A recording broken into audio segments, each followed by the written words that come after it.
माननीय पृथ्वीराज चव्हाण बाबा ने अंततः सह्याद्री फैक्ट्री चुनावों के बारे में अपनी राय व्यक्त की। सह्याद्री कारखाना चुनाव में मेरे नाम को लेकर गलत प्रचार न फैलाएं।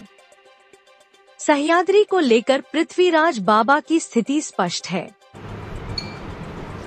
सर्वप्रथम मी आपल्या सर्वांना गुढीपाडव्याच्या नववर्षाच्या आणि आज साजऱ्या होणाऱ्या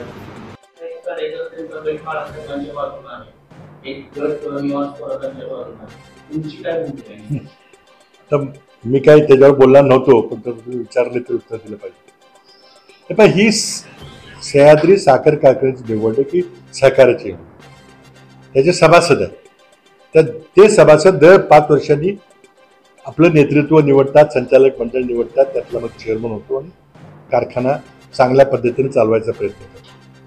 ठीक आहे, राजकीय प्रक्रिया नाही, ही निवडणूक आहे, राजकीय पक्ष लढवत नाहीये।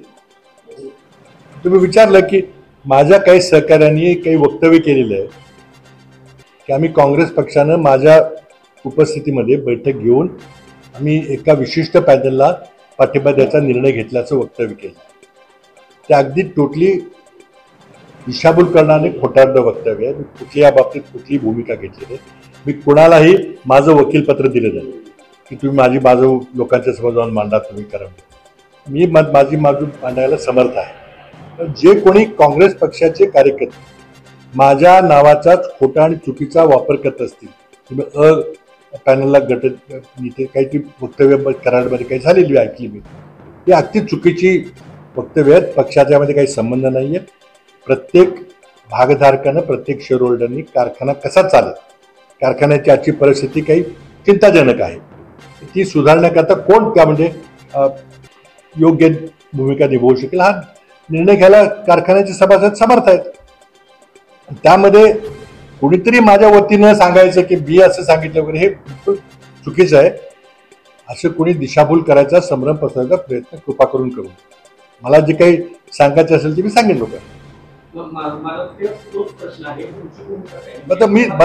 मी सांगतो की मी काय कुठं मी सभासद आहे का? मी सभासद नाहीये।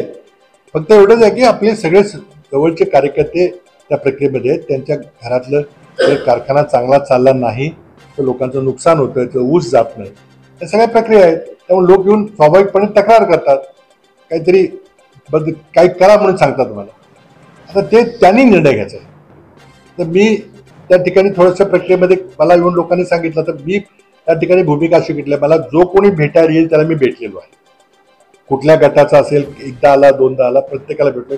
कोणाला मी तुम्हाला भेटणार नाही सांगितलेलं नाही, कारण मी शेवटी लोकप्रतिनिधी होतो आणि लोकांची म्हणणी गाऱ्हाणे ऐकून घेतली पाहिजे। प्रत्येकानं आपापलं मत मांडलं की आम्हाला समर्थन द्या, तुम्हाला समर्थन द्या।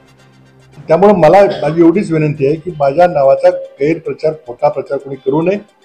मला कुणी जर विचारलं काय सांगायचं मी सांगेन।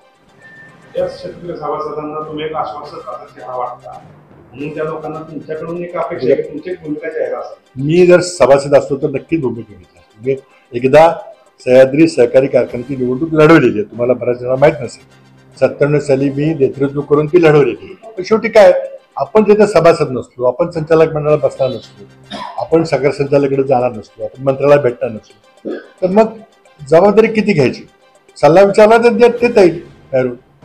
परंतु त्यामुळे माझी आमची भूमिका अशी आहे की सभासदांनी न्याय दिला पाहिजे। हा कारखाना स्वर्गीय यशवंतराव चव्हाणांच्या प्रयत्नातून उभा राहिला, कराड तालुक्याची अस्मिता आहे, त्यामध्ये सभासद योग्य तो निर्णय घेतील।